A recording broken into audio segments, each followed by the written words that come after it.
Immediately after our story aired, we got several calls from people saying they're having problems with car titles. We looked into some of their stories and went to the Wisconsin Department of Transportation to get some answers. This is my original title. Katrina Campbell keeps a folder full of police reports and documents detailing the months she spent trying to get back a car she says was stolen from her. It was easy to steal it, but it's hard for me to get back the actual thing that was mine, and I don't understand that.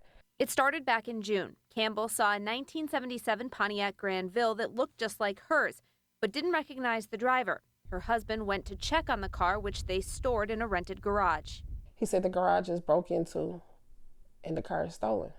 She filed a police report on June 14th. Shortly after, the car was found, but according to police reports, the driver also had a valid title. He was like, I got it off Facebook, off a marketplace. Campbell did some digging and found ads for her car. So what happened? Well, according to DMV records, in early June, a replacement title application was filed online, and a form allowing someone else to pick up the title from the DMV was filled out and allegedly signed by Campbell. She says it wasn't her. I was shocked, like, how did they get all my date of birth? They had my driver's license number.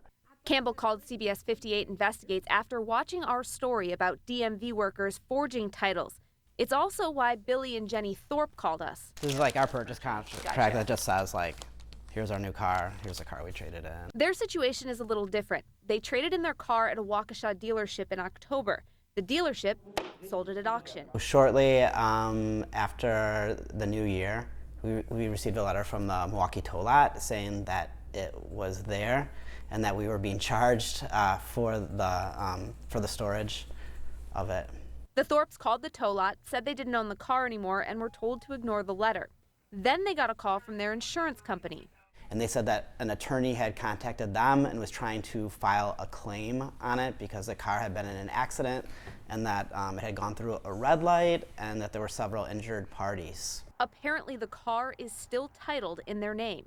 What was your reaction to that?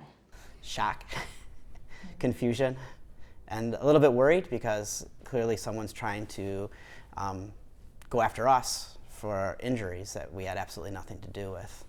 We took Campbell and the Thorpes cases to the Department of Transportation and asked what's going on.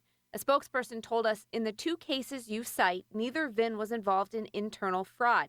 Adding in Campbell's case, DMV was presented with all the necessary paperwork to issue a replacement title. In the Thorpes case, the DOT says the dealer that bought the car at auction didn't pay the proper fees, so the title change process was halted.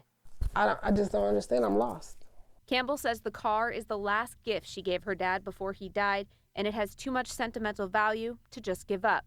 So she's filed a lawsuit against the DMV. That's the last memory I had with my father that I gave him. So this car means a lot to you? Yes. We have asked the DOT for an interview multiple times, but so far they have declined. Reporting in studio, Kristen Barbarisi, CBS 58 News.